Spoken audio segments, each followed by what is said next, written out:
পৃষ্ঠা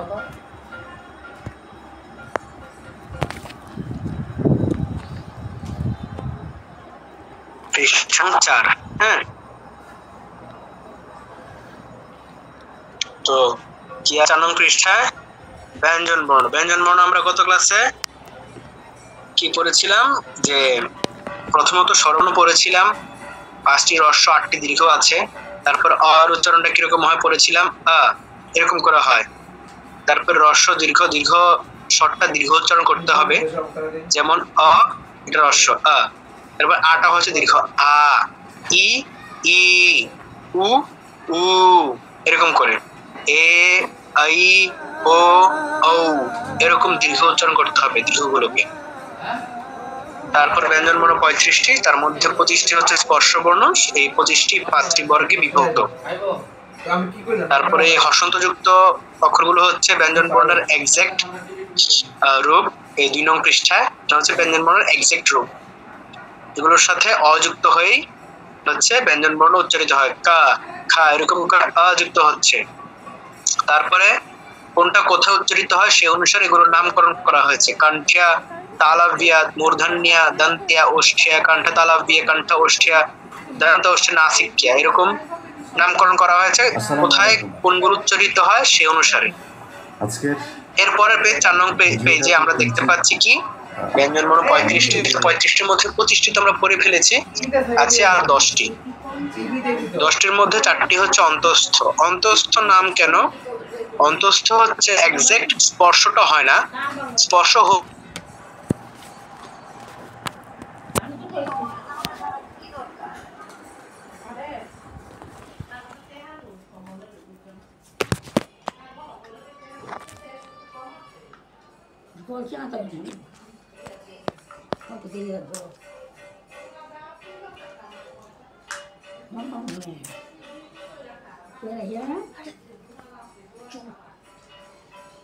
এবার এখানে খেয়াল করুন, এখানে একটা ব আছে। এর আগে স্পর্শ বর্ণে প বর্গে একটা ব ছিল, পা ফা বা ভা মা, এই ব ছিল একটা ব স্পর্শ বর্ণ প বর্গের, আর একটা ব হচ্ছে এই অন্তস্থ। ঠিক আছে, একটা প বর্গের স্পর্শ বর্ণ আর একটা হচ্ছে এই অন্তস্থ। তো 2টা ব আছে আমরা অলরেডি বুঝে গেছি। তাহলে অন্তস্থ গুলো কি কি? ইয়া, রা, লা, ওয়া। এবার ইয়াটা উচ্চারণ কিরকম হবে? অন্তস্থ জ দেখতে পাচ্ছি আমরা। তো বাংলায় কি আছে দেখুন, বাংলায় একটা বর্গীয় জ আছে, একটা অন্তস্থ জ আছে, একটা অন্তস্থ ইয় আছে, আছে কিনা? একটা বর্গীয় জ, একটা অন্তস্থ জ, একটা অন্তস্থ ইয়। তো আরেকটা জিনিস আমি বলি, দেখুন বর্গীয় জ এর নাম বর্গীয় জ কেন? শুধু জ নয় কেন? কারণ 2টা জ আছে, আমাকে 2টা জ আলাদা করতে হবে। আমি যদি শুধু জ বলি তাহলে কিন্তু আমি বুঝতে পারবো না বাংলায় যে কোন জটা আমি বলছি। এই কারণে একটা নাম বর্গের অন্তর্গত বলে বর্গীয় জ বলা হলো, আর একটা অন্তস্থ বলে ওটাকে বলা হলো অন্তস্থ জ। এমনিতে দেখুন বর্গীয় কিন্তু 25টা বর্ণ বর্গীয়, স্পর্শ বর্ণের 25টা কিন্তু বর্গীয়। আমরা কিন্তু বর্গীয় ক, বর্গীয় খ বলি না। শুধু বর্গীয় জটা কেন বলছি? ওই যে আরেকটা জ আছে ওখান থেকে এটাকে আলাদা করে বোঝার জন্য বর্গীয় জ বলছি। ঠিক আছে, আমরা কি বলি? বর্গীয় জ, বর্গীয় জ নয়, ইটস বর্গীয় জ, বর্গের অন্তর্গত বর্গীয় জ। আরেকটা কি অন্তস্থ জ, আরেকটা হচ্ছে অন্তস্থ ইয়। সংস্কৃত ভাষায় বর্গীয় জ আছে আমরা জানি, অন্তস্থ জটা নেই, অন্তস্থ ইয়টা আছে, কিন্তু এটা দেখতে জয়ের মতো। দেখুন পিডিএফ এ 4 নং পৃষ্ঠায় দেখতে অন্তস্থ জয়ের মতো, কিন্তু এটা অন্তস্থ ইয়, আলাদা করে অন্তস্থ জটা নেই। তো বাংলার যত কিছু অন্তস্থ জ দিয়ে আছে আমরা সেটাকে ইয় উচ্চারণ করব। মানে কি সংস্কৃত ইয়ে দিয়ে, সংস্কৃত যে ইয়টা আছে অন্তস্থ ইয়, এটা দিয়ে বাংলার জ এবং ইয় উভয়কে বোঝায়, অন্তস্থ জ এবং ইয়কে, বর্গীয় জ নয়। কিন্তু কি বললাম? সংস্কৃত যে ইয়টা আছে, যে ইয়টা দেখতে পাচ্ছি, এটা দিয়ে বাংলার অন্তস্থ জ এবং অন্তস্থ ইয় দুটোকেই বোঝায়, বর্গীয় জ আলাদা জিনিস। যেমন আমরা বাংলা কি বলি? যুবরাজ, যুবরাজ অন্তস্থ জ দিয়ে। সংস্কৃতে বা হিন্দিতে কি হবে? ইউবরাজ। যুবরাজ ইংলিশে লেখে কি দিয়ে? ওয়াই দিয়ে। জ লেখে না। যুবরাজকে ইংলিশে ওয়াই লেখে, ইয়া লেখে, ইয়া। কারণ এই জ মানে ইয়া, অন্তস্থ ইয়া। সংস্কৃতে, হিন্দিতে, ইংলিশে, শুধু বাংলায় অন্তস্থ জ এসেছে এক্সট্রা। যুবরাজকে আর কোথাও যুবরাজ উচ্চারণ করে না, বলে কি? ইউবরাজ। ঠিক আছে? এই যে যা দেবী বলি, যা দেবী নয়, ইয়া দেবী। যদা যদা হি ধর্মস্য নয়, ইয়দা ইয়দা হি ধর্মস্য। এই হচ্ছে উচ্চারণ। তাহলে এখন থেকে সংস্কৃত ভাষায় আমরা কখনোই অন্তস্থ জ এর উচ্চারণ করব না। যেখানে অন্তস্থ জ দেখব এখানে আমরা ইয়া উচ্চারণ করব, ইয়া। যা চণ্ডী মধু কৈট বাদি নয়, ইয়া চণ্ডী মধু কৈট ভাদি দৈত্য দলানি। ঠিক আছে? ইয়া উচ্চারণ করব, ইয়া।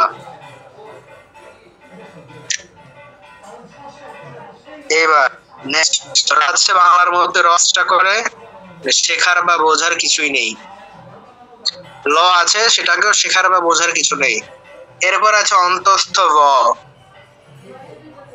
তো দুইটা ব আছে, খেয়াল করুন কি বলছি।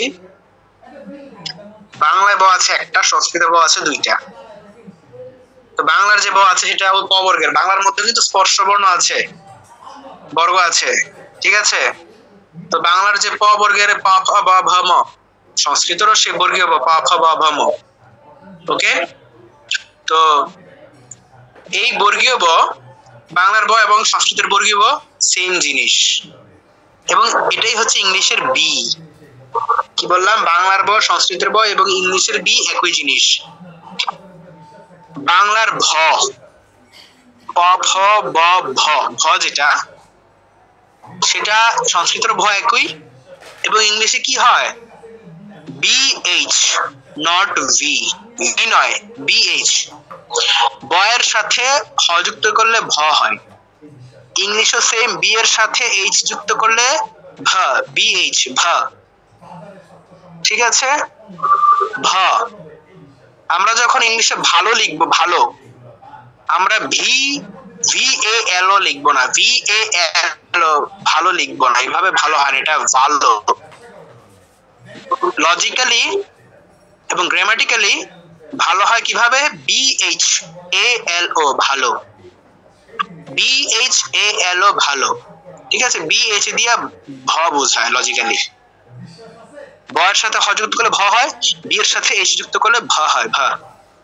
ঠিক আছে? তাহলে ভি কোথায়? ভিটা কোথায় গেল? ভি হচ্ছে এই অন্তস্থ ব। এই অন্তস্থ ব হচ্ছে ভি। অন্তস্থ ব এর উচ্চারণ কিরকম দেখুন। বর্গীয় ব বলেছি পর বর্গের অন্তর্গত। প বর্গের অন্তর্গত মানে ঠোঁট দুইটা স্পর্শ করে।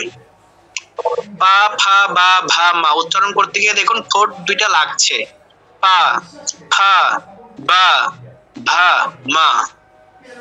অন্তস্থ বয়ে ঠোঁট লাগে না, ঠোঁট লাগবে না। ওয়া, ওয়া উচ্চারণটা এরকম হয়, ওয়া। যেমন একটা শব্দ যদি বলি অন্তস্থ বয়ের, বানর, বাংলা আমরা বলি না বানর, বানর সংস্কৃত এরকম না। সংস্কৃত হচ্ছে ওয়ানারা, ওয়া, ওয়া, ঠোঁট লাগবে না। বানর বললে হবে না, ওয়ানারা, ওয়া, ওয়ানারা। সংস্কৃত উচ্চারণ হচ্ছে কি? ওয়া, ওয়ানারা। এটা অন্তস্থ ব দিয়ে। বর্গীয় বর শব্দ সংস্কৃতে আছে, বুদ্ধি, বল, ব্রহ্ম, ব্রাহ্মণ, এগুলো ঠোঁট লাগবে। অন্তস্থ বর্গগুলোতে ঠোঁট লাগবে না। ওয়ানারা। বেদ, আমাদের প্রধান ধর্মগ্রন্থ বেদ, বেদান্ত, বিদ্যা, বৈরাগ্য, বিবেক, এগুলো হচ্ছে অন্তস্থ ব দিয়ে। ইন্টারেস্টিং ব্যাপার হচ্ছে বাংলাতে একটাই ব আছে, সবই বর্গীয় ব দিয়ে করা। বাংলা যত বয়ের অক্ষর আছে, শব্দ আছে, সব বর্গীয় ব দিয়ে লেখা। সংস্কৃতের বর্গীয় ব, বাংলার বর্গীয় ব সেম, কিন্তু ইন্টারেস্টিং ব্যাপার হচ্ছে সংস্কৃত বর্গীয় ব এর ব্যবহারটাই কম, অন্তস্থ ব এর ব্যবহারটাই বেশি। এটা হচ্ছে ইন্টারেস্টিং ব্যাপার। বলতে পারেন চিনব কিভাবে কোনটা কোন উচ্চারণ করার সময়? চেনার উপায় আছে। বর্গীয় ব এর ক্যাটটা কাটা থাকে, বর্গীয় বর পেটটা কাটা থাকে, এটা দেবনাগরী হরফ কাটা, বাংলা হরফও লেখা যায়, সব শাস্ত্রে পাবেন না। তো যেটা বলছিলাম রামকৃষ্ণ মিশনের কিছু কিছু শাস্ত্রে আছে পেটটা কাটা বর্গীয় বয়ের, তাহলে বুঝতে পারবেন এটা বর্গীয় ব। ঠিক আছে, আর যদি কোথাও না বুঝেন যে আসলে কোন ব পেট কাটার দেওয়া নাই, তাহলে আপনি আন্তাজের উপরে অন্তস্থ ব ওয়া উচ্চারণ করে দিবেন, কারণ ম্যাক্সিমাম অন্তস্থ ব হয়। কিছু কিছু স্পেসিফিক ওয়ার্ড আছে, যেমন বললাম বল, বুদ্ধি, ব্রাহ্মণ, ব্রহ্ম, এগুলো হচ্ছে বর্গীয় ব দিয়ে করা, আর বাকি সব অন্তস্থ ব। এবং অন্তস্থ ব হচ্ছে কি ভি। দেখবেন বেদ, আমাদের সনাতন ধর্ম তো বেদ ইংলিশে কিভাবে লেখে? বিইডি লেখে, বিইডি না, বিইডি লেখে না, ভিইডি এ লেখে, ভিইডি। প্রধান ধর্মগ্রন্থ যে বেদ, ইংলিশে কিন্তু বিইডি লেখে না। আমাদেরকে বেদ লিখতে দিলে আমরা ইংলিশে বিইডি লিখবো, কিন্তু না, ভিইডি। এখন যদি আমাদেরকে ভিইডি এ দিয়ে বলে যে এটা উচ্চারণ করো, আমরা বলবো যে ভেদা। ভিইডি এ এটাকে দিয়ে যদি বলে ইংলিশে উচ্চারণ করো, আমরা লিখবো কি ভেদা, বলবো ভেদা লিখেছে না। ভি মানে অন্তস্থ ব, এটাই ঠিক আছে, এক্সাক্ট। অন্তস্থ ব মানে ভি, বেদ মানে অন্তস্থ ব দিয়ে ভি, ই ডি হলো, এরপরে শেষে কেন? ওই যে প্রত্যেকটা ব্যঞ্জন বর্ণের সাথে একটা অ যুক্ত আছে, আ বলেছিলাম গত ক্লাসে। ডি এ মানে বেদা, বেদা, এই যে আ বেদা, দা, এই দটা হচ্ছে ডি এ। ডি এ মানে দা নয়, এই দা ইংলিশে লেখা যায়, এর উপর একটা দাগ দিয়ে আকার লেখা যায়, এগুলো অন্যরকম সিম্বল আছে। ঠিক আছে, ধ্বনিতত্ত্বে অনেক রকমের সিম্বলিটিক ব্যাপার আছে, এগুলো লেখা যায়। এর উপর এও কয়েক রকমের এ আছে, ইও কয়েক রকমের ই আছে, আমরা জাস্ট নরমালটা পড়ি, কিন্তু যখন আমরা অন্য ভাষা থেকে উচ্চারণটাকে এক্সাক্ট ফোনে, তখন কিছু কিছু সিম্বল এক্সট্রা ইউজ করতে হবে আমাদেরকে। যাই হোক, তো ডিএ মানে দা নয়, দা নয়, ডিএ মানে বেদ, আ দা। ঠিক আছে, এই হচ্ছে ব্যাপার। তো এই হচ্ছে অন্তস্থ ব, এগুলো আমরা উচ্চারণ করতে করতে শিখবো আস্তে আস্তে, আমরা বেসিক ব্যাপারগুলো বলে যাচ্ছি। গেল, এরপরে কি আছে? উষ্ম বর্ণ চারটি। উষ্ম মানে কি? একটু বাতাসটা বেশি বের হয়, সব বর্ণ উচ্চারণের ক্ষেত্রেই বাতাস বের করতে হয়, তবে উষ্মের ক্ষেত্রে বাতাস বেশি বের হয়। উচ্চারণ করতে গেলে আমরা টের পাবো। সা, তিনটা স আছে আর একটা হ আছে। ঠিক আছে, তিনটা স আছে, একটা হ আছে।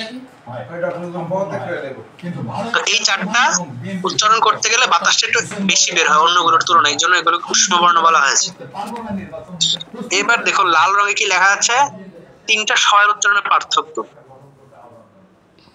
বাংলায় আমরা তিনটা স উচ্চারণ করি একই ভাবে, তিনটাকে স, যে সয় থাকুক, খোদার নাম নিয়ে, ভগবানের নাম নিয়ে একই স উচ্চারণ করি।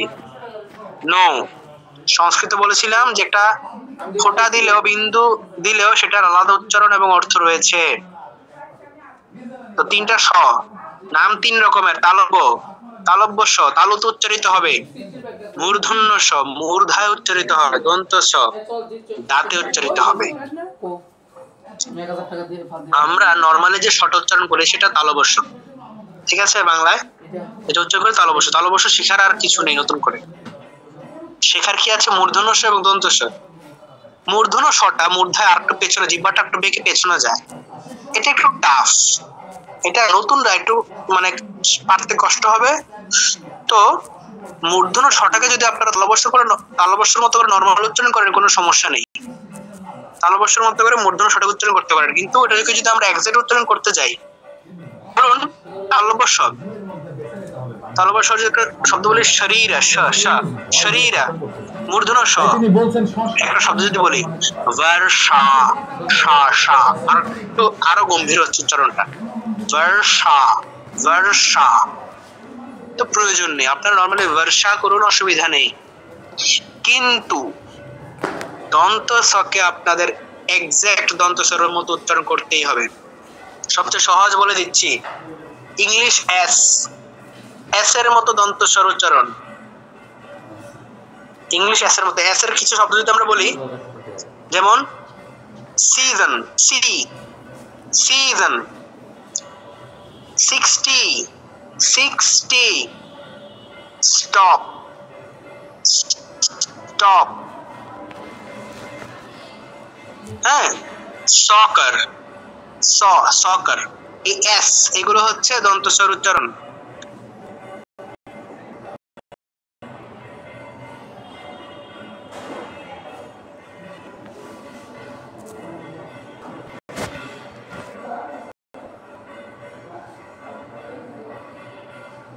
सेवा, समाज,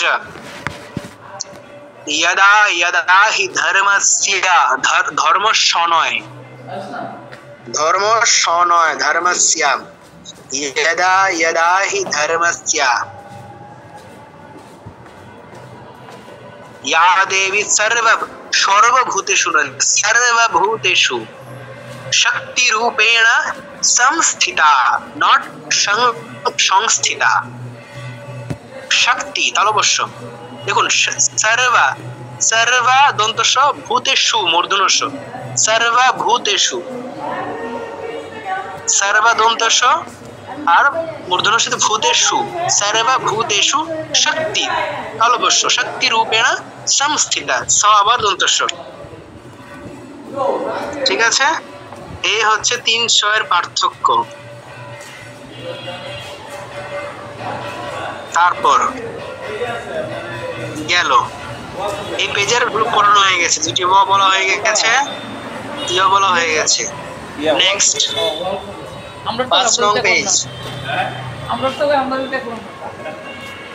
আচ্ছা, এই যা পড়ালাম কেউ বুঝেন এমন কেউ আছেন? না বুঝে থাকলে চ্যাট বক্সে লিখুন।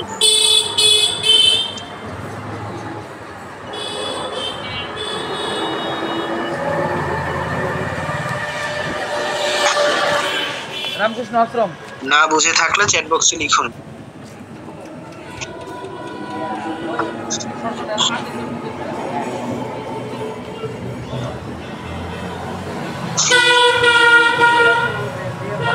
ঠিক আছে, বুঝেছেন তাহলে পরের পেজ যাই।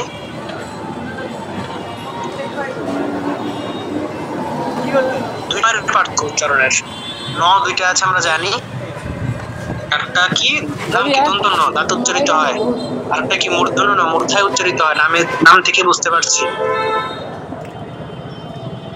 আচ্ছা, দন্ত সজে বললাম, দেখুন খেয়াল করে, সা উচ্চারণ করতে গেলে জিহ্বার একদম অগ্রভাগটা, উপরের পাটির যে দাঁত আছে না, খরগোশ দাঁত, ইঁদুর দাঁত, ইঁদুরের যে দুইটা বড় বড় দাঁত থাকে লম্বা লম্বা, খরগোশেরও থাকে, আমাদের আছে, আমাদের অত লম্বা নয়, একটু ছোট, অনেকে আবার লম্বা হয়ে যায়। যাই হোক, তো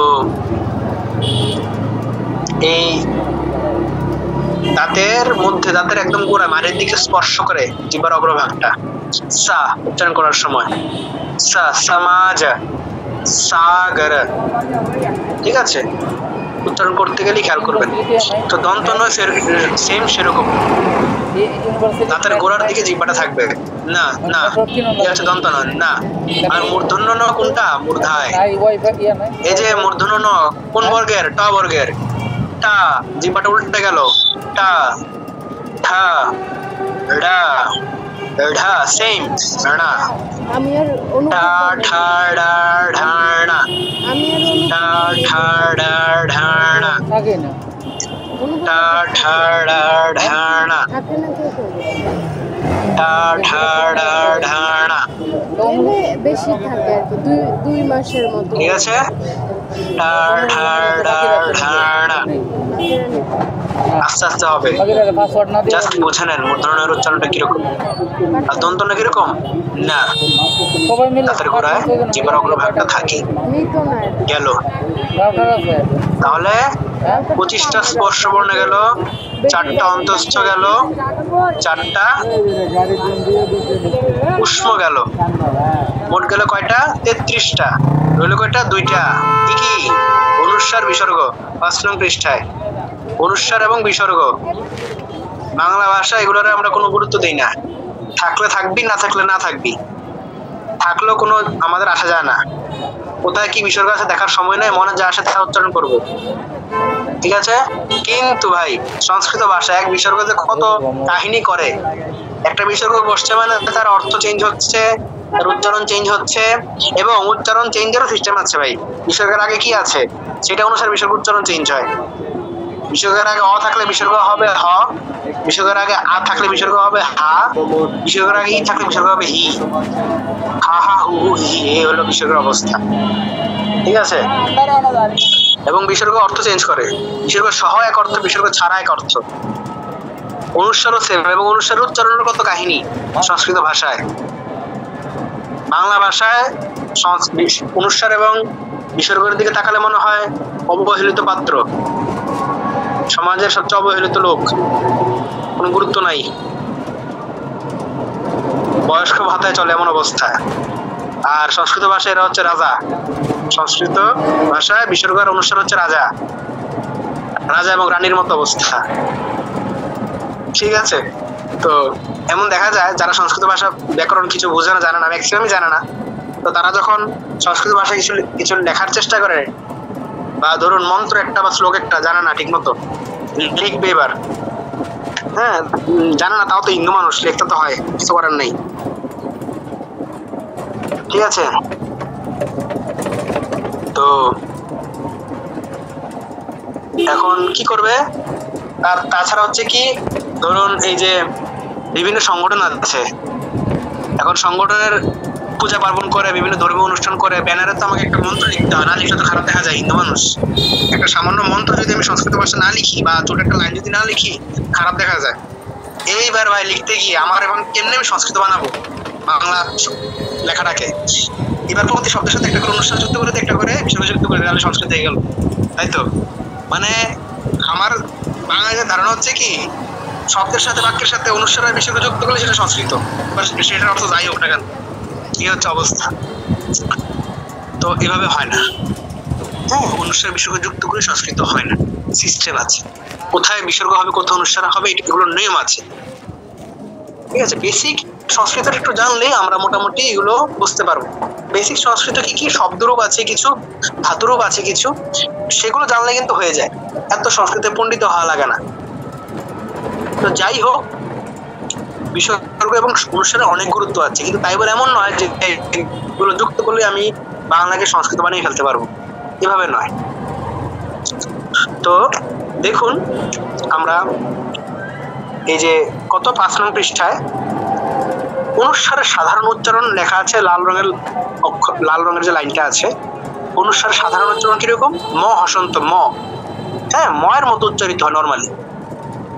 যেমন একটা শব্দ যদি আমরা বলি সংসার, হ্যাঁ সংসার, তো বাংলা কিরকম করলাম, সং অং এরকম করে উচ্চারিত হয়েছে অনুষ্ঠানটা, সংসার। সংস্কৃতি কি হবে, সংসারা, সংসারা মা সম সম সংসারা। আপনি দেখবেন সংস্কৃতকে যখন ইংলিশে লেখা হচ্ছে বা হিন্দিতে লেখা হচ্ছে, সংসারা ম দিয়ে লেখা হচ্ছে, ম দিয়ে সংসারা, ঠিক আছে, ম, এবং মটা একটু অন্যরকম, এম এর উপরে একটা চিহ্ন থাকে, ওটাতে অনুস্বার বোঝায়, যাই হোক। তো সংসার উচ্চারণ এভাবে করতে হয়। তারপরে এরকম দেখবেন আপনারা, ঠিক আছে। তো নর্মালি অনুস্বারের উচ্চারণটা হচ্ছে কি ম হসন্ত, যদি আপনি অনুস্বারের মতো করেন সংসার, ভুল হবে না, ঠিক আছে, এটা ভুল নয়, কিন্তু নর্মালি প্রচলিত হচ্ছে ম হসন্তের মতো অনুস্বারের উচ্চারণ হয়।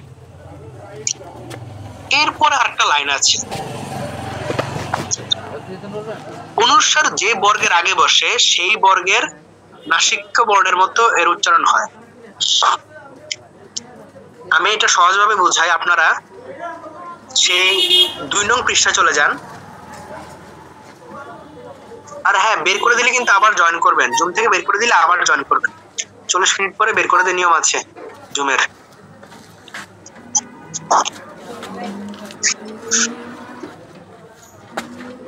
2 নং পৃষ্ঠায় দেখুন 5টা যে বর্গ আছে, এই বর্গের সবচেয়ে শেষের অক্ষরগুলো গোলাপি রঙের একটা লাইন, উ, নিয়, মূর্ধন্য ন, দন্তন্য ম, এগুলো হচ্ছে কি নাসিক্য বর্ণ। নাসিক্য মানে হচ্ছে নাক, নাক বা অনুনাসিক বর্ণ বলে। মানে এগুলো মুখে উচ্চারিত হলো হালকা একটু নাকে নাকে বাজে। এই জন্য এগুলোকে নাসিক্য বর্ণ বলে। তো প্রত্যেকটা বর্গের একটা করে নাসিক্য বর্ণ রয়েছে, শেষেরটা হচ্ছে নাসিক্য বর্ণ। তো কি বলা হয়েছে অনুসারী নিয়মটা, যে অনুসারটা যে বর্ণের আগে বসে, ধরুন সোয়াম, সোয়াম যদি বলি, স্বয়ং ধরুন দুর্গা, হ্যাঁ, স্বয়ং দুর্গা, সাপোজ এটা লেখা আছে স্বয়ং দুর্গা, বাংলায় বললাম, সংস্কৃতে কি হবে স্বয়ং দুর্গা। তো স্বয়ং, স্বয়ং অনুস্বার আছে, কিন্তু এরপরে কি আছে দুর্গা, দ, অনুস্বারের পরে কি আছে দ আছে। দ কোন বর্গের? দ হচ্ছে ত বর্গের। ত বর্গের নাসিক্য বর্ণ কোনটা? দন্ত ন। অনুস্বারের উচ্চারণটা হবে দন্ত ন এর মতো। এই হচ্ছে নিয়ম। অনুস্বার আছে, তারপরে দ আছে। দ কোন বর্গের? ত বর্গের। ত বর্গের নাসিক্য কি? দন্ত ন। এই জন্য অনুস্বার উচ্চারণটা দন্ত ন এর মতো হবে। কেন? কেন এরকম নিয়ম? নিয়ম কাকে বলে বুঝতে হবে আমাদেরকে। যা সহজ, যা স্বাভাবিক, যা প্রাকৃতিক, সেটাই হচ্ছে নিয়ম। অস্বাভাবিক, কঠিন, অপ্রাকৃতিক, অদ্ভুত কোনো কিছু নিয়ম হতে পারে না। যেটা ইজি সেটাই হচ্ছে নিয়ম। যেমন ধরুন, নিয়ম হচ্ছে কি ভাই, সূর্য ওঠার আগে ঘুম থেকে উঠতে হবে, তাড়াতাড়ি ঘুমাতে হবে, এই হচ্ছে নিয়ম। দুপুরে বেশি খাওয়া যায়, রাতে কম খেতে হবে, এই হচ্ছে নিয়ম। কেন? কারণ সূর্য ওঠার আগে ঘুম থেকে উঠলে শরীর ভালো থাকে, দুপুরে বেশি খেলে শরীর শক্তি থাকে ভালো, রাতে কম খেলে শরীর এটা খাবারটা হজম হয় সহজে। যেটা সহজ, যেটা আমাদের জন্য ভালো, সেটা নিয়ম। আমরা অনিয়মে চলি বলি, অনিয়মে চলি বলেই আমাদেরকে নিয়ম করে ঠিক করতে হয়, নিয়ম লিখে লিখে নিয়ম মেনে ঠিক করতে হয়। আমরা স্বাভাবিকতা থেকে দূরে সরে গেছি, ঠিক আছে? তো এই হচ্ছে নিয়ম, যেটা সহজ, যেটা স্বাভাবিক, এটাই নিয়ম। তো ধরুন আমি ম হসন্ত উচ্চারণ করলাম অনুস্বারকে, পরেরটা কি? দ, স্বয়ং দুর্গা। পরেরটা হচ্ছে দ। দ কোথায় উচ্চারিত হয়? দাঁতে, দন্ত বর্ণ। ত বর্গের গুলো হচ্ছে দন্ত বর্ণ, ত, থ, দা, ধা, না। আর ম উচ্চারিত হয় কোথায়? ঠোঁটে। স্বয়ং, ঠোঁটের ম উচ্চারণ করলাম। পরেরটা দ, দাঁত উচ্চারণ করতে হবে। আমাকে ঠোঁটে উচ্চারণ করে এরপর আবার দাঁতে যেতে হচ্ছে, একটু কষ্টসাধ্য। স্বয়ং বলে দা, স্বয়ং দুর্গা। স্বয়ং বলে ঠোঁটটা খুলে তারপরে দাঁতে গিয়ে জিহ্বাটা দিয়ে দ উচ্চারণ করতে হচ্ছে, একটু কষ্টসাধ্য। তার চেয়ে ইজি আমি আগের অনুস্বারটা কি দাঁতে উচ্চারণ করি, নয় উচ্চারণ করি, স্বয়ং দুর্গা। তাহলে অনুস্বার দাঁতে থাকছে, ন উচ্চারিত হয়ে পরে দটা দাঁতে থাকছে। এই জন্যই হচ্ছে এই নিয়ম, ইজি ইজি করে আমাদের উচ্চারণটাকে সহজ করে, ঠিক আছে? এই জন্যই হচ্ছে এই নিয়ম, স্বয়ং দুর্গা।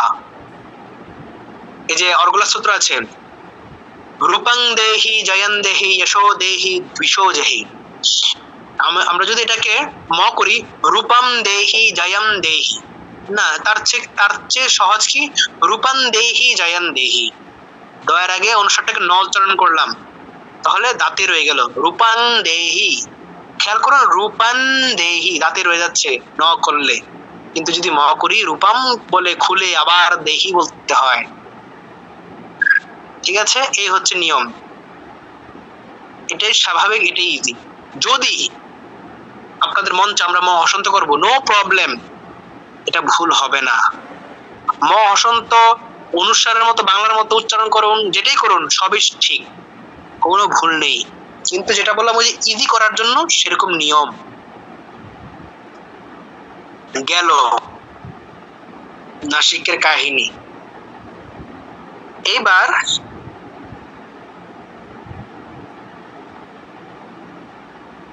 অন্তস্থ বর্ণ আছে 4টা, ইয়া, রা, লা, ওয়া। এবার হচ্ছে কি, আমি তো তখন পড়লাম কি যে অনুসারের পরে যে বর্গের থাকে স্পর্শবর্ণের যেটা থাকবে সেটা নাসিকের ব্যাপারটা হবে। অনুসারের পরে যদি অন্তস্থ বর্ণ থাকে কি হবে? অন্তস্থ বর্ণ থাকলে কি হবে দেখুন,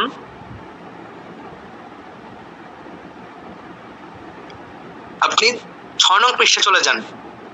অন্তস্থ বর্ণ 4টা আছে। র থাকলে কিছুই হবে না। র থাকলে অনুসারের উচ্চারণ আপনি অনুসারের মতো নরমালি করবেন, ম করুন বা অনুসারের মতো করুন, কোনো সমস্যা নেই। বাকি 3টা থাকলে কি হয় দেখুন, একটা উদাহরণ দেখুন। নাশাম বিধেহি, একটা উদাহরণ দেওয়া আছে।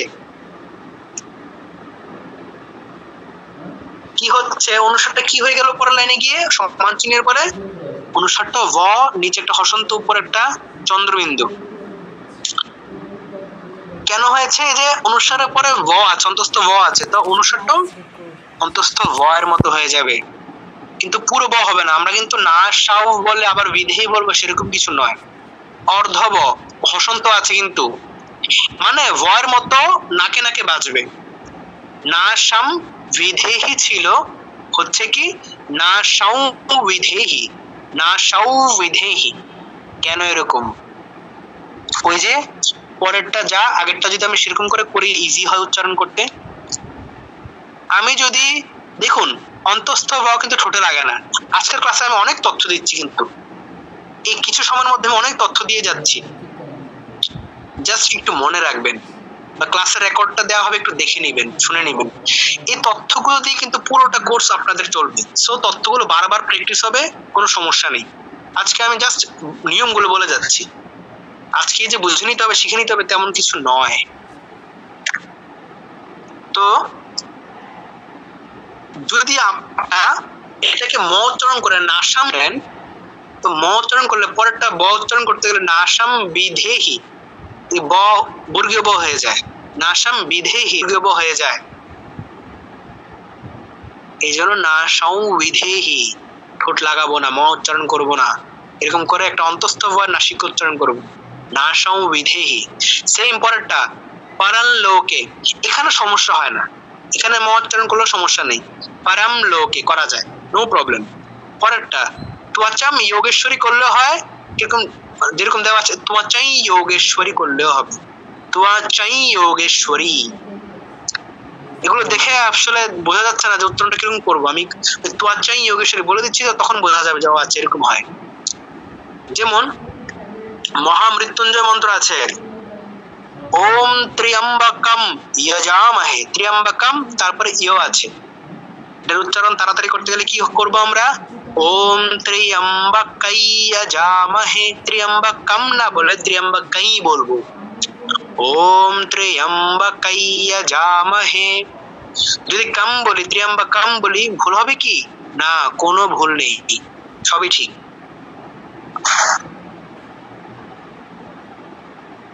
তো কি হচ্ছে? নাশাউ বিধেহি পরল লোকে ত্বচা যোগেশ্বরী ত্বং বৈশ্যঃ যদ্রূপৈ যথা অখিলল লোকম। এই হচ্ছে উদাহরণ। রয় নাসিক্য হয় না। পরের 7 নং পেজে চলে যাই। বিসর্গের উচ্চারণ কিরকম? হ এর মতো। এবং কিরকম হ? বিসর্গের আগে যে স্বরধ্বনি থাকে সেটার মতো বিসর্গ উচ্চারণ হয়। যদি অ থাকে তাহলে বিসর্গ উচ্চারণ হবে হা, আ থাকলে হা, ই থাকলে হি। উদাহরণগুলো দেখুন। ক এর ক, এরপর বিসর্গ কাহা, কা, কাহা, কি, কিহি, কু, কুহু, কে, কেহে, কো, কোহো, কাই, কাইহি, কাই হাই হলো না কেন? আই, শেষে ই আছে, আই, ইটা শেষে, আই, ই, ই শেষে ই আছে, জন্য কাইহি, কাইহি, আই, কাইহি, শেষে যেটা থাকবে সেটা।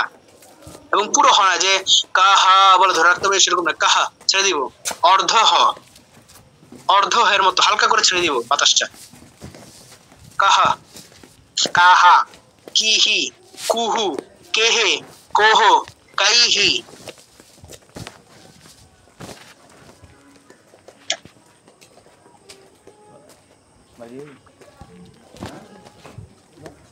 না তারপর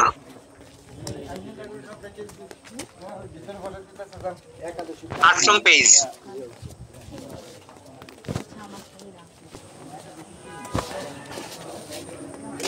শেষ হয়ে গেছে। দাঁড়াও, তুমি ঝুঁকো, আমি আসতেছি।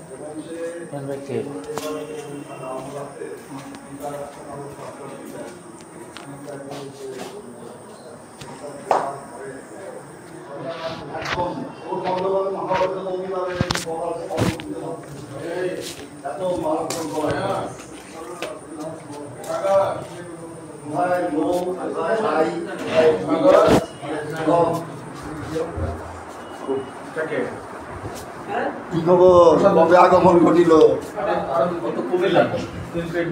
অত কমিলাম না না চিনি না তো এই যে এটা তো মেডিটেশন চড়ে গায়ে যাত্রা ছবি তোলা এটা সুদূর স্বামীজি সুদূর চড়ে গাও দেন ভালো আছে রুম ওপেন করতে মরাজরা রাতে খাওয়ার পরে ওখানে বসে গীতা পাঠ হ্যাঁ না নিচে বসা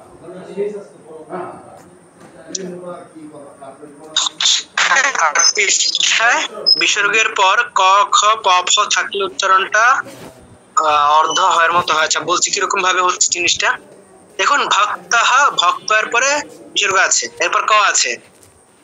ভক্তঃ কবচম, ভক্তঃ কবচম, তীক্ষ্ণঃ খড়গা, তীক্ষ্ণঃ খড়গা। মানে বিসর্গের কিন্তু অনেক কাহিনী আছে ভাই। অনুস্বার এবং বিসর্গের অনেক কাহিনী আছে সংস্কৃত ভাষায়। বিসর্গ নিয়ে শুধু আলাদা একটা সন্ধি আছে, বাংলায়ও আছে, কিন্তু সেগুলোকে আমরা গুরুত্ব দিই না, পাত্তা দিই না। বাংলা বিসর্গকে আমরা কোনো দাম দিই না, একদম অবহেলিত পাত্র। সংস্কৃত ভাষা রাজার মতো, অনেক গুরুত্ব আছে। তো জাস্ট কি বলা হচ্ছে এখানে, বিসর্গের পর যদি ক খ প খ দেখেন উচ্চারণটা কিরকম করবেন। ভক্তঃ কবচম, তীক্ষ্ণঃ খড়গা। নরমালি ভক্তঃ শব্দটা হচ্ছে ভক্তঃ, ভক্তাহ বিসর্গ আছে ভক্তাহ, কিন্তু যে ক আছে ভক্তঃ কবচম, পরটা ধরতে হবে আমাকে। ভক্তঃ কবচম বললে হবে না, ভক্তঃ কবচম, তীক্ষ্ণঃ খড়গা। মামা গ্রতঃ পাতু, মামা গ্রতঃ পাতু, গ্রতঃ পাতু, বাতাসটা একটু বের করে। গ্রতঃ, মামা গ্রতঃ পাতু বললে হবে না, নট মামা গ্রতঃ পাতু, মামা গ্রতঃ পাতু। মনুঃ কথ্যতে, यः पठेत् শিরসঃ খড়গা।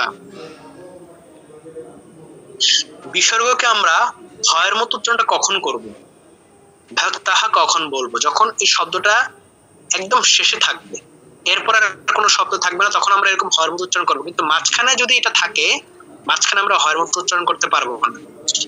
মাঝখানে সন্ধি করতে হবে, অথবা এরকম করে এই নিয়ম অনুসারে উচ্চারণ করতে হবে। ভক্তঃ কবচম, তীক্ষ্ণঃ খড়গা, মামা গ্রতঃ পাতু, মনুঃ কথ্যতে, এগুলো করতে হবে।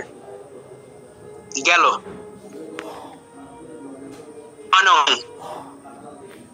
ননং পৃষ্ঠা দেখুন। বিসর্গের পরে তিনটা স থাকলে কি হয় উচ্চারণ, তিনটা স থাকলে মনে হবে যেন বিসর্গটা স হয়ে গেছে। ইজি জিনিস। যেমন দেখুন প্রথম উদাহরণটা, ভয়ার তাহা শরণম, ভয়ার তাহা শরণম, কি হচ্ছে ভয়ার তা শরণম, ভয়ার তা শরণম, ভয়ার তা শরণম। মাতরঃ সর্বাः, মাতরঃ সর্বাः, মাতরঃ সর্বাः, মাতরঃ সর্বাः। মনে হবে যেন বিসর্গটা এরকম স হয়ে গেছে, কিন্তু আলাদা পুরো স নয়।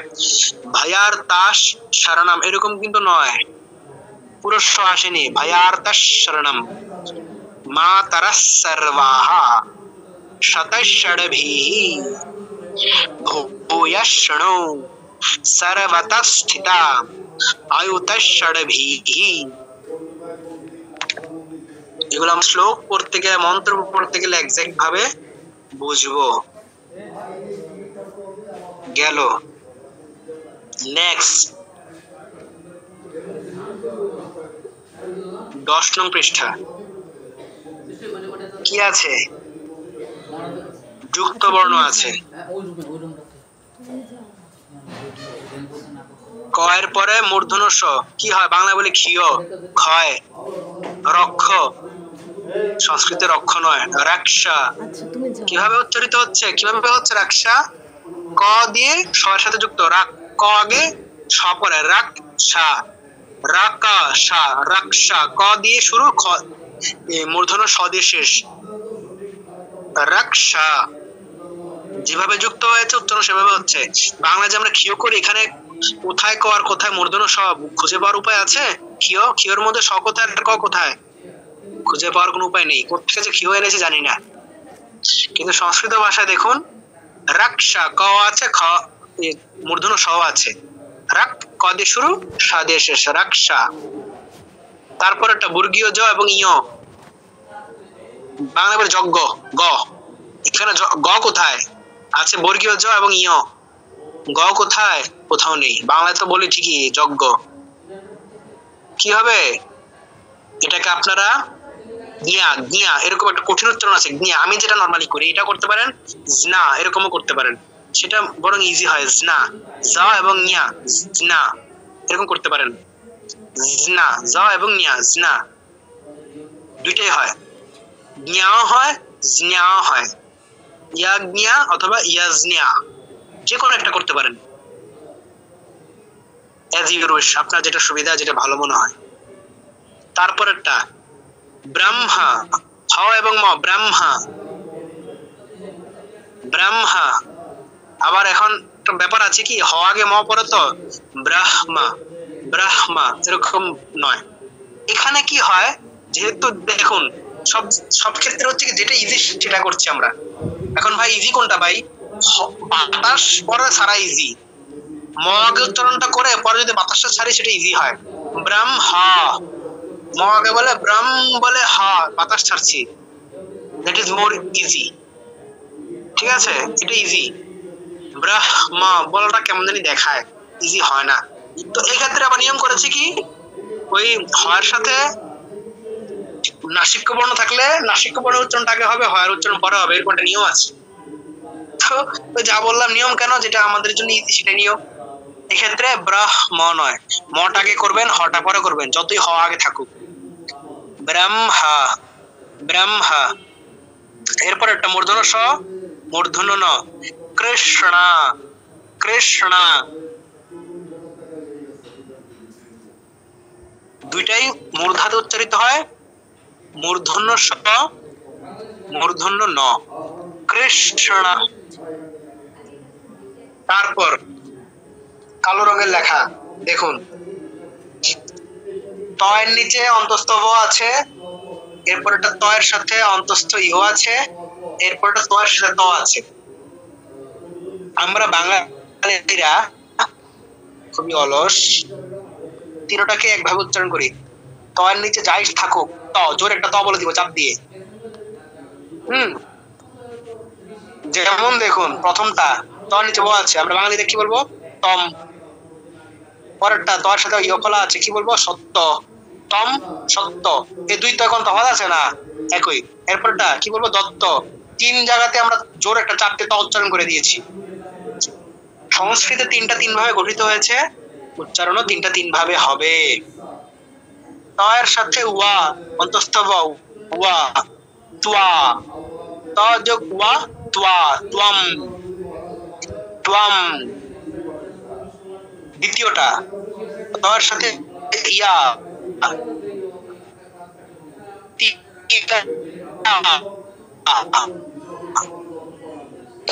ডাবল তো উচ্চারণ হবে, দাত্তা। তাহলে তিন ত তিন রকমের, ত্বা, তিয়া, তা, ত্বম, সত্যা, দত্তা। এই হচ্ছে সংস্কৃত ভাষা।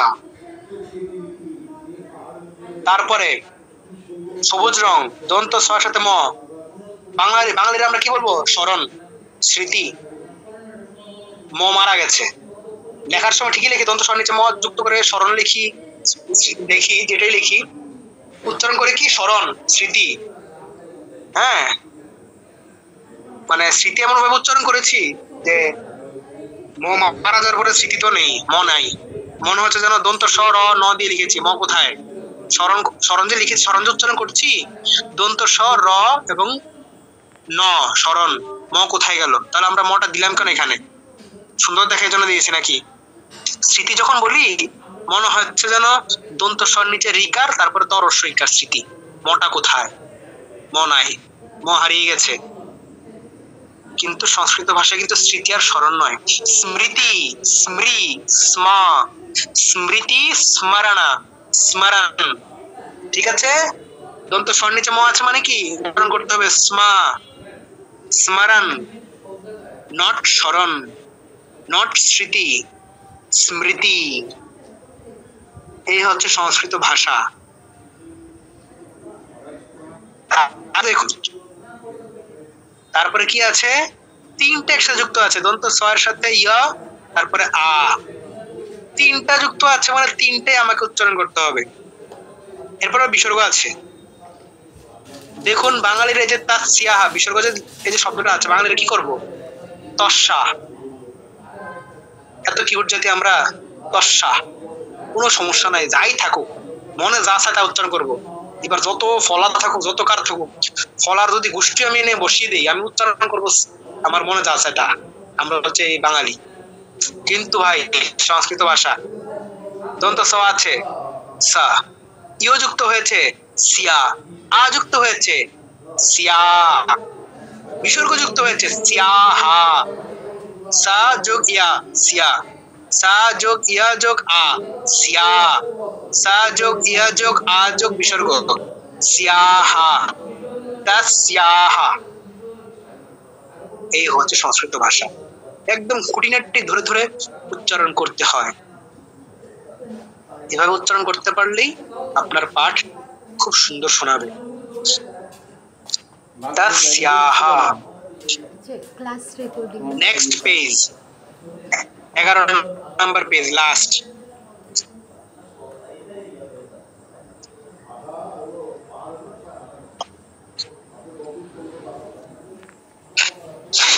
দেখুন কি লেখা আছে, হয়ের মতো দেখতে একটা অক্ষর, ঠিক আছে, এটি কি লুপ্ত হয়, মানে একটা অ আছে লুপ্ত হয়ে গেছে। লুপ্ত মানে কি, হারিয়ে গেছে।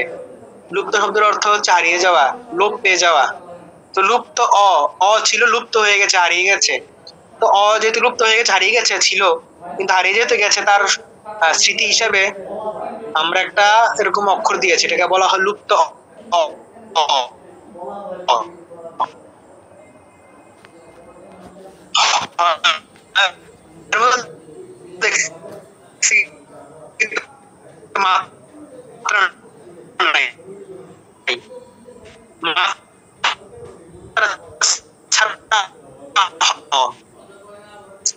এর কিরকম উচ্চারণ, এর কোন উচ্চারণ নেই। দেখুন একটা শব্দ আছে সোপি, সো যোগ লুপ্ত, উচ্চারণ কি হবে, সোপি, এমনিতে একটু বাড়বে, সোপি। তারপরেরটা রাজা ভূত, লুপ্ত হওয়ার কিন্তু কোনো উচ্চারণ হয়নি। দৃষ্টা দোষেপি, যেহেতু উচ্চারণ নেই তাহলে ইউজ করছি কেন বলতে পারেন, ইউজ করছি এই কারণে শব্দটা ভাঙার জন্য। শব্দটা ভাঙলে আমাকে সেই অ আনতে হবে। সো পি যে লিখেছি কিভাবে হয় জানেন, সাহা, স দন্ত স যোগ বিসর্গ, সাহা যোগ অপি, অপি, সাহা যোগ অপি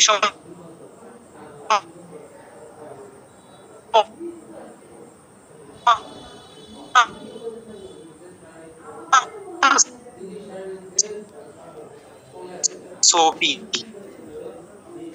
কিন্তু হিসাবে করতে হবে, উচ্চারণটা যখন উত্তর হচ্ছে না। এই হচ্ছে একটা নতুন ইন্টারেস্টিং জিনিস সংস্কৃত ভাষা।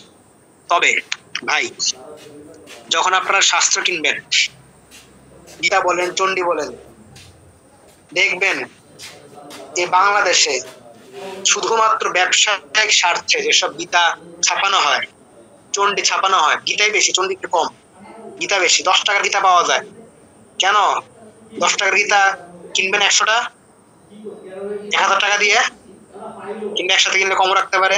100টা কিনবেন, যে কোনো উৎসব অনুষ্ঠানে হরিকীর্তন হয় সেদিকে গান করবেন, আপনার সরকারি টিকিট কাটা হয়ে গেছে, আপনি এবার বাকি জীবন কিছু করেন বা না করেন সরকার আপনার কনফার্ম। এই ধরনের মেন্টালিটি আছে হিন্দুদের, মানে গীতা দানের মেন্টালিটি। গীতা দান করলে আমার হয়ে যাবে, আমার আর কিছু করা লাগবে না। গীতার মধ্যে কি আছে? গীতার মধ্যে কি শ্রীকৃষ্ণ অর্জুনরে কি মানে স্কুলে পড়তে যেতে বলছিল, না যুদ্ধ করতে বলছিল, না কি করতে বলছিল আমরা জানি না, জানার দরকারও নাই আমার। গীতার মধ্যে কে কথা বলছে? শ্রীকৃষ্ণ কথা বলছে, না দ্রৌপদী কথা বলছে, না রুক্মিণী বলছে, না রাম বলছে, না শিব বলছে, আমরা জানি না, জানার দরকারও নাই ভাই। আমি 10টা গীতা 100টা গীতা কিনবো, মাথাত করে নিয়ে ওই কীর্তনের রাস্তাটাকে ঘুরবো, চারপাশে ঘুরে দান করে দেবে 100টা গীতা। আমার জীবন ধন্য ধন্য পুষ্প করা। আমাদের মেন্টালিটি হচ্ছে এরকম, হিন্দুদের মেন্টালিটি, ঠিক আছে? এটাকে ধর্ম বলে না। গীতার মধ্যে কি আছে খুলে দেখি নাই। অর্জুন ধনুক ছেড়ে দিয়েছে, আমার এই পাশে ওই পাশে দুই পাশে হচ্ছে আমাদের আত্মীয় স্বজন বন্ধু বান্ধব, যুদ্ধ আমি করবো না। যুদ্ধ করলে আমার নিজের সবাইকেই আপন জনকে মারতে হবে ভাই। আপন জনকে মেরে আমি যুদ্ধ করতে যাবো, আপন জনের রক্তে বসে আমি রাজ্য ভোগ করতে আমি চাই না, আমি যুদ্ধ করবো না। অর্জুন বলছে, শ্রীকৃষ্ণ বলছে ক্লাইবিয়া মাস না গামাফ পার্থা না ইত্যাদি উপপাদ্যাতে, দুর্বল হইও না, তোমাকে এই দুর্বলতা মানায় না।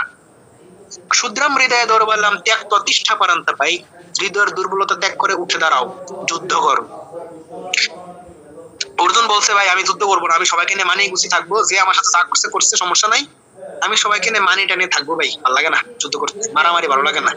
শ্রীকৃষ্ণ বলছে ওঠ, যুদ্ধ কর, সংগ্রাম করো। আমরা কি করি? আমরা সংগ্রাম করি না, আমরা এই গীতা মাথায় নিয়ে চারদিকে ঘুরি, ঘুরে দান করে ভাই আমাদের সরকারি টিকিট কাটা হয়ে গেছে, মুখের টিকিট কাটা হয়ে গেছে, আমাদের হচ্ছে মেন্টালিটি। তো এই উদ্দেশ্যে যেহেতু আমরা হিন্দুরা এটাই ধর্ম বুঝতে বুঝি যে 100টা গীতা দান করলে আমাদের হয়ে যাচ্ছে সবকিছু, এই কারণে 100টা গীতা আমরা সহজে কিনতে পারি। 10 টাকার গীতা ছাপানো হয়, 10 টাকা 15 টাকার গীতা পাওয়া যায় বাজারে, বাঙালিরা ছাপায় কম্পিউটারে টাইপ করে করে।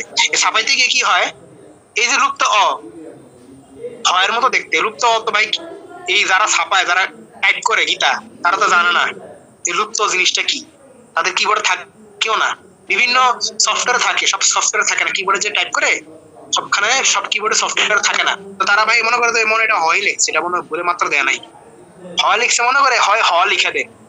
এই হটার দিক থেকে কি হইলো, 16 অক্ষরে একটা শ্লোকের লাইন, একটা লাইন হয় 16 অক্ষরের, হ লিখলে অক্ষর একটা বেড়ে গিয়ে 17 অক্ষর হয়ে যায়। এটা কিন্তু মূল অক্ষর ছিল না, লুপ্ত ছিল, এটাকে হ লিখে দিয়ে একটা অক্ষর বাড়িয়ে দিল। গীতার যে 16 অক্ষরের এক লাইন, এটাকে একটা হ লিখে দিয়ে 17 অক্ষরের এক লাইন বানিয়ে দিয়েছে। আপনি উচ্চারণ করতে গেলে ছন্দ মিলাতে পারবেন না। অনেক গীতা আছে বাংলাদেশে, কোনোটা নাম বলবো না আমি, ঠিক আছে? আমি নিজে পড়তে গিয়ে এরকম অবস্থা হয়েছে যে কিরে ভাই ছন্দতে মিলে না। আমি মাঝে মাঝে একটু কুমিল্লার ভাষায় কথা বলছি, কুমিল্লার মানুষ তো আঞ্চলিক ভাষায় কথা না বললে ফিল আসে না, সমস্যা নেই, তো আশা করি কারো সমস্যা হবে না। তো কুমিল্লা ভাষা বলছি মাঝে মাঝে, শুদ্ধ ভাষা শুদ্ধ বাংলা বলার চেষ্টাই করি। তো দেখবেন যে এরকম ছন্দ মিলাতে পারছেন না, লুপ্তকে হ লিখে দিয়েছে। হ্যাঁ, তো এটা তো আপনার পড়ার উদ্দেশ্যে লেখা নাই, ছাপাই নাই, আপনার ওই যে মাথায় ঘুরে ঘুরে দান করবেন, দান করে সরকারি টিকিট কাটবেন, সেই উদ্দেশ্যে ছাপিয়েছে। তো এগুলো পড়তে গেলে বিপদ আছে।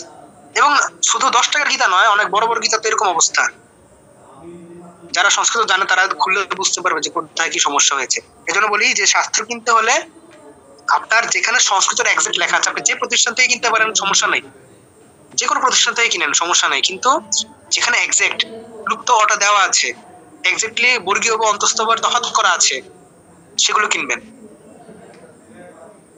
ঠিক আছে? বর্গীয় বা অন্তস্থ এবং লুপ্ত এই দুইটা জিনিস দেখলে বোঝা যায় যে গীতাটা কিরকম কিরকম ভাবে ছাপানো হয়েছে, কি টাইপ করা হয়েছে, কি লিখেছে, বোঝা যায়।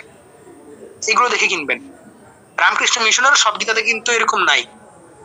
ওই দিনাজপুর গীতাতে আছে, জগদীশ্বরানন্দ যে গীতাতে আছে, চণ্ডীর ক্ষেত্র জগদীশ্বরানন্দ যে চণ্ডীতে রামকৃষ্ণ মিশনে আছে, পুঁথির চণ্ডীতেও মনে আছে, পুঁথির চণ্ডীতে একটু সমস্যা আছে। হ্যাঁ, এগুলোর ক্ষেত্রে গীতা প্রেসের গীতায় পাবেন কিনা আমি জানি না। তো এই লুপ্ত অকে ভাই হ বানায়েন না, বানাইলে ছন্দ কখনো মিলাতে পারবেন না।